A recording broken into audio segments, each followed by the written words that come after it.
Iyon mga matik, kakarating ko lang galing Divisoria. Inaabot tayo ng tanghali, alas 11 na ng tanghali mga kamatik. Bali hindi na ako nagpahinga dahil sa pupuntahan ko yung in-order ko lata mga kamatik. Kailangan ko ng lata na sardinas. Yun naman ay pang-ikid ko sa tali. Nag-order ako, sinabi ko 21 kilo. Kasi ang kuha ko yun doon sa junk shop, nasa 35 eh. Pero pagka magbebenta ka sa kanila, 5 piso lang ko. Pero okay lang yun mga matik. Ang importante, meron lata na pag-iikiran. Ngayon pupuntahan ko siya kung meron siyang lata na nakuha. Para makapag-ikid-ikid tayo ng tali. Medyo maambon. Pagka maambon, mahina ang kita. Kailangan malakas ang hangin para malakas din ang kita. Yung pupuntahan ko naman doon mga kamatik sa mga nangangalakal na sako ng sansako. Kung mayroon siyang sansako na lata. Pero kung wala, titignan natin. Ay, kung wala siyang lata, sirado junk shop ngayon. Bukas pasok na sa trabaho. Hindi na tayo makakabili. Wala nang panahon.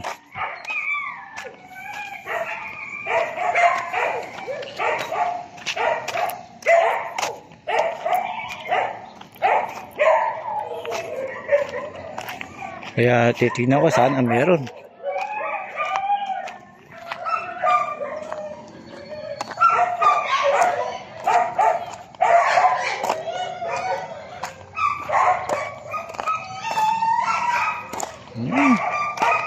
Dito ako bumibili mga matik, sana meron, mukhang wala.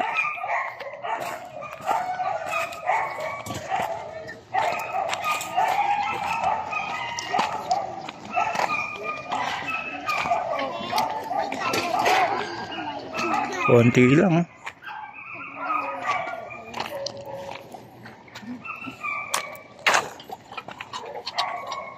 Ano kaibigan, meron ka nang nakuha? Lata? Oo. Marami? Konti lang. Konti lang. Pwede na rin yun. Hindi Oo, mo lata. pwede. Para Isang ikubag. yung mga kamati, konti lang yung nakuha.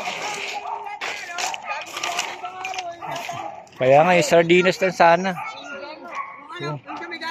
Hindi, sardinas lang. Sardinas lang, kinukuha niya. Yan mga kamatik, konti lang yung nakuha nila. Pero pwede na yan, kahit pa paano. Ilang kilo kaya? Kahit yung ganito, pwede. Oo, basta ganyan, kalaki. Magkano kaya to? Ilang kilo? Kaya titimbangin ko ha. Sige na, bayaran mo. Timbangin. Oo. Baka bayaran mo yung kagano. Timbangin. Wala. Wala akong ano. Okay na yung 50 yan? Ha? Sige lang. Wala akong... Meron kayo papalisa sa 100? Wala eh. Ay, Baka meron na. Galing ako Divisoria. magkano ba yan? 50. Okay na yan? Sige lang. Oo, basta dami yan. Okay. Kahit magkano. Oo, sige. Walang problema sa akin. Kailangan ko lang kasi pagka wala akong naikid, walang nabilin sa Ringola. Kailangan ano din ang tali. Ayun, mamati, konti lang yung nabili ko. Ayan. Kasi sirado junk shop ngayon, di tayo makakuha. Ngayon lang bakante natin. Mga ganyan lang o kalalaki. Magal to, boss. Yung Te. kaslana na ano na sardinas. Oo. Isang sako ba? Kahit ilan sako, basta Kahit ilan sako. hanggang Mayo. Hanggang May daw sila. Huli nyo pag per kilo 20. Oo, per kilo. Per kilo 20. Kung gusto nyo, mataas ang ano, pwede nyo linisin nyo, tanggalin yung ano, piso ang isa, bibilin ko. Ah, lilinisin yung ganito. Oo, tapos tanggalin tong ano, piso ang bill ko. Kung gusto nyo lang, kung di kayo, ano. Toy, malinis daw, piso isa. Oo. Hugasan pa. Pero kung di nyo nahugasan, 1 kilo na lang, 20. Huwag nyo hugasan, wala kaming tubig eh. Sa ilog. Oo. Isang piraso daw piso. Pag malinis, piso isa. Pwede na rin kung matyaga ka maglinis. Oo nga. Pag wala kang ginagawa, linisan mo. Kaya nga. Sa gabi. Hindi, per kilo na lang. Maganda. Oh, per kilo na lang para di na kayo.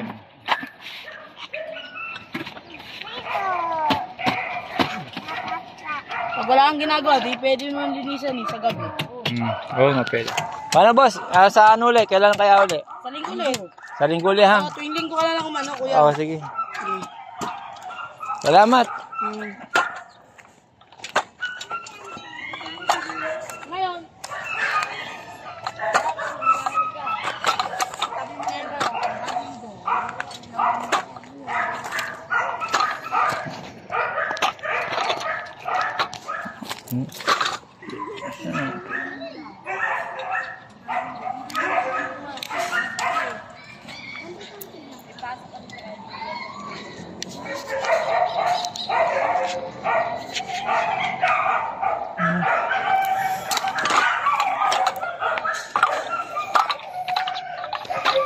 Iyan, mga kamatik, dahil sa konti lang nakuha nilang kalakal sa lata.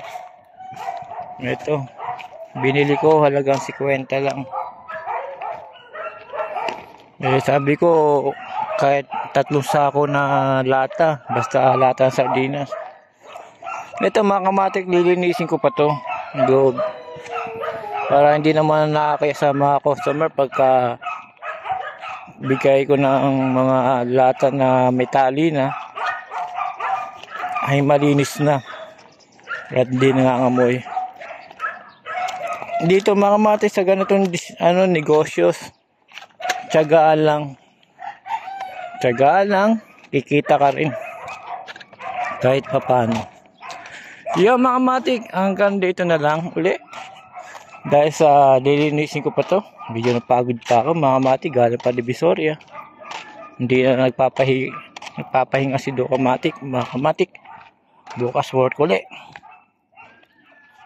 Hugasan ko pa to. Pagka nahugasan na, papakita ko sa inyo mga kamatik yung